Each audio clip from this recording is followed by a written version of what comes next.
Hello and welcome back. I'm your friendly neighborhood technician. Today we're going to be replacing the steering column module on a GLS 63. This vehicle does have an issue going into park and reverse at times, so there's an electrical fault inside the shifter. We're going to be replacing that on this. You're just going to replace the whole thing, and I'm going to show you how to do that. But first, please, if you want to do me a favor, go ahead and smack the like button and make sure you nut check the subscribe button and hit the notification icon just so you can get notifications when I post a new video. Let's get to it. First thing you want to do, you want to scoot that passenger seat all the way forward, and you want to make sure it goes all the way up. That's just to give you more clearance and more room to access the battery, because you do want to disconnect the battery ground. All right, to disconnect your battery ground, you're going to want to remove this cover under the passenger seat. Then you can get right here to the battery ground. It's just a 10 millimeter, loosen that up, then you can pull this off and kind of set it off to the side down there. All right, here we are. Now you want to take the airbag off. Now to do that, you're going to need to look for these little divots right here. There's one right there. There's one on the other side too, just like that. Then you need to stick a pocket screwdriver in there. Yeah, you need to poke a hole in there, but that's how you do it. You need to get a pocket screwdriver, something similar to this, and there's a little tab that I'll show you once we get this off, what you're actually pressing on. And you kind of, there's a way to do it. You kind of need to get the angle right. It's kind of, you might need to fidget with it a little bit, but you do need to kind of poke it in there like that. And then you also have to get the angle that's forward inwards as well as like that. You can, once you get used to it, you can kind of figure it out where it is.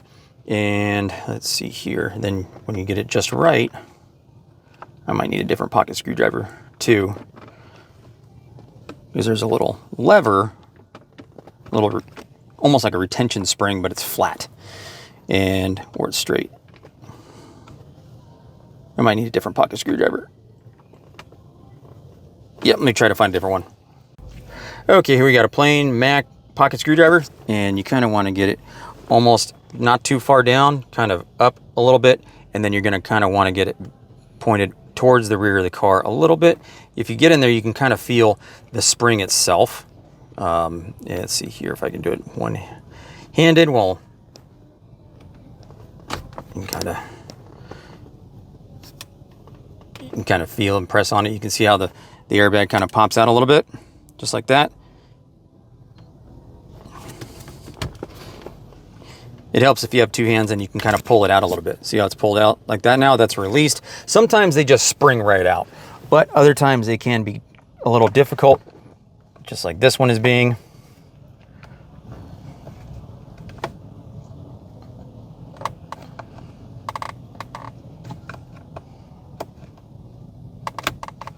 Kind of like that. Sometimes it takes two hands, but you can see it's released. Then you can disconnect that yellow connector right there. Now you got the airbag just like this. Now when you set this down, you want to set it down like this with the airbag pointed upwards. You don't want to set it like that just in case it decides to explode. If you do set it like this, it will become a projectile. Like this, not so much. Okay, you can see that spring right there, and then you can see the little hole. And then right here where it goes in, you can kind of see where the pocket screwdriver goes back, and then you kind of push in when you find the end of the spring, and that's what releases the airbag. You just have to do that on both sides, and then the airbag comes out. But that's basically what you're doing when you're pushing that pocket screwdriver in there. And why you have to get it in at just the right angle is because you can actually get it in this way, and then you're going to poke the back of the airbag, or you get it that way, and then you're going to go on the back side of that spring. But if you get it just right, you're going to hit the end of it just like that. Next, you're going to want to disconnect the black connector, because that black connector is for all the steering wheel electronics. And then when we get this bolt off, then the steering will come off, but you don't want to have to fight with this connector. Once that's off, you're trying to remove stuff and it's just a pain in the butt. So remove this first, and if you get a little bit of tension on here and then pull out, well, you actually release the tabs one at a time. It'll help. It's a lot easier, because if you release if you push in a tab, see here, if you push in a tab and then kind of pull on it a little bit, the tab is now locked. It's not locked, but pulling on it with a finger while you release the tab will help keep the tab released, so you can pull out the whole connector.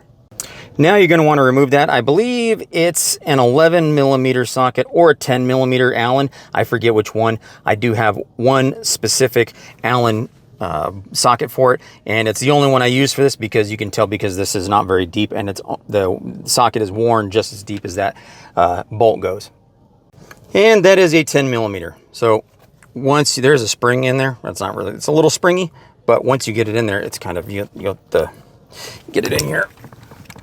And I actually took, this is a new socket, I actually took the old one home because I got a new set. I like these Mac RBRT sets, but once you get this off, this will actually come out. It's not going to spring off if you don't let it, but you kind of do want to make sure you're, when you take that bolt out, you kind of do want to push in on it because, and I'll show you why, because you don't want it to come off that shaft that it's on, because if you do, you're going to kind of lose the location of where it's at. So you do kind of want to make sure you keep it on there. They can release it a little bit.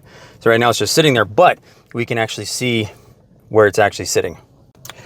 Intermission time. So if you want to support the channel, please go visit my Buy Me a Coffee. If you don't want to join the Patreon, you can just buy me a coffee. That would be very much appreciated. Or if you want to join the Patreon, it's only $5 a month. That would help me out a ton also, and to thank you for everybody who does. Or if you want to go visit my Etsy shop, if everything is still up, I might need to go visit it and then make sure everything's still up. But if you want to buy some merch, there's some merch up there. That would be appreciated also. Other than that, thank you for the subscriptions. If you subscribed, and if you haven't, please go do that. Okay, next part is critical. So what you want to do is you want to make sure you notice or pay attention to where this is splined, because you can take the steering wheel off and put it anywhere you want. So there's not like a one notch right here, one notch right there, and you can only put it in this one location. No, that's not true. You can actually move this around. So a lot of times on the steering shaft that sticks right here, there's a mark. You can almost see a mark right there. A lot of times there's several marks. You can see there's usually one at the bottom, one at the top, and there's like a third one somewhere else. And then you can kind of get the location of where these notches are right here in relation to it. Sometimes it's right on the edge of this one. Sometimes it's right on the edge of that one. Sometimes it's right in the middle. So it's kind of hard to keep it in place like this when it's not, there's no mark. So you have to create a mark now. So I'm going to create a mark on here, and then I'm going to create another mark on here so I can put this steering wheel back in the exact location so we don't have to do an alignment later. Okay, you can see that score mark that I created right there. That's right in the middle of the flat spot that's missing a ridge. That's where the steering wheel is going to go, because you can take the steering wheel off and then you can actually do this. And now it's not in that spot anymore. But now that I know that that was created right in the middle of that spot right there, I can put it right back there, or you can see, you can put it right here. That's the steering wheel is going to be off center when you go drive it. So if you, as long as you keep that lined up and you know where you made that notch, you're going to get this correct, and you're not going to have any alignment issues. Okay, now you want to take the trim that's right here and you want to pull it off the airbag or the control module. Just go like around it, and you can kind of push it off. It's not held on there very hard, so it is pretty easy to disconnect.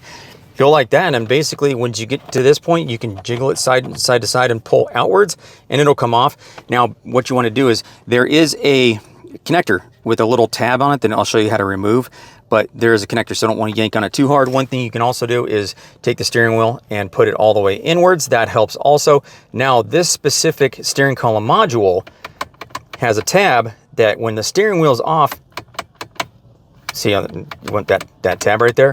Yeah, it's basically, it's not very strong, but it keeps this from getting turned. Now you can turn it past it. You don't want to do that, because if you get this thing turned, and what's going to happen is as soon as you go lock to lock, you're going to destroy this clock spring in here. So make sure this doesn't turn.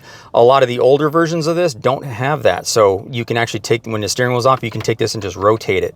So what you can do is put some tape on there just to keep this in place, just so it doesn't rotate. So once you do that, you can kind of pull it off. Might take two hands. It took two hands. And then you can pull it off, and then you can get to that connector, which is down here. Now you want to take that little black lock right there, pull that out, and then pull the little piece out, and then you can disconnect that connector. All right, here's the new steering column module, and this thing just slides on just like that. Now this thing does have this tab right there that keeps this thing in check, keeps this thing in place. That needs to be broken off after you get it installed. But first we want to install the connector again, and then we're going to install the little connector lock right here, and it has to go in a certain way because you can kind of see that the little clips in there are off center, so it goes in just like that, not like, oops, dropped it. Just right there. But I can show you it in the connector right here. It does go in there just like so, like that. In the connector just like this. You'll see how it fits in there. It's only going to fit in there one way. Okay, here we go. Now I can actually show you, since I'm using my other appendages to keep this thing in here. Now it goes in just like this, and helps if you get these long old pliers. Not long, but they're kind of short. But either way, if you get the pliers in there, kind of get it in there just right. It still is kind of hard to do this one-handed, just like that. Goes in there just like that, and then that keeps the connector from disconnecting. Now you can push this on, and you'll kind of feel it clip into place just like that. And it's all the way on there. Now you can reconnect all these, and then we can break this thing off. I'll do that in a second. Now to get this thing on here, you just kind of got to figure out where it needs to sit, and then clip on just like that, and then kind of clip all around.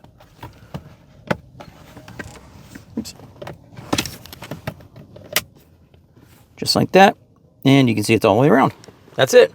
And then this right here, just break it off. That's it. Now you can put the steering wheel back on, and those connectors go right between there, and you just have to line up the steering wheel exactly how you took it off, with the notch right in the middle. That's it. And then you can take this, reconnect that, then set the airbag on here, reconnect that. Nope, not yet. Now, got a new bolt. See, it's got some Loctite on there. This gets torqued down to 80 Newton meters. Now you might need a friend for assistance, because if you want to torque this thing down to 80 Newton meters, you're going to have to get somebody have to hold the steering wheel in place while you tighten the, actually hold the steering wheel this way while you tighten the bolt clockwise. So it does help to have somebody to torque this thing down. But to get this thing back into place, you can see right here, it's just one connector. Zoom out a little bit. There we go. Get the connector on here. Kind of set the steering wheel, the airbag up there. Helps if you have two hands, makes life a lot easier. But get that in there, and then get the airbag just set right back into place, and then just push it on. Just like that. That's it. Now we can go reconnect the battery. Alrighty, that's it. Thank you for watching. Make sure you give me that thumbs up, hit subscribe, and make sure you hit the notification icon so you get notifications when I post a new video. I know I said that in the beginning, but if you made it this far, thank you for watching the whole video, and please go do those things. I would appreciate it very much so. But see you next time.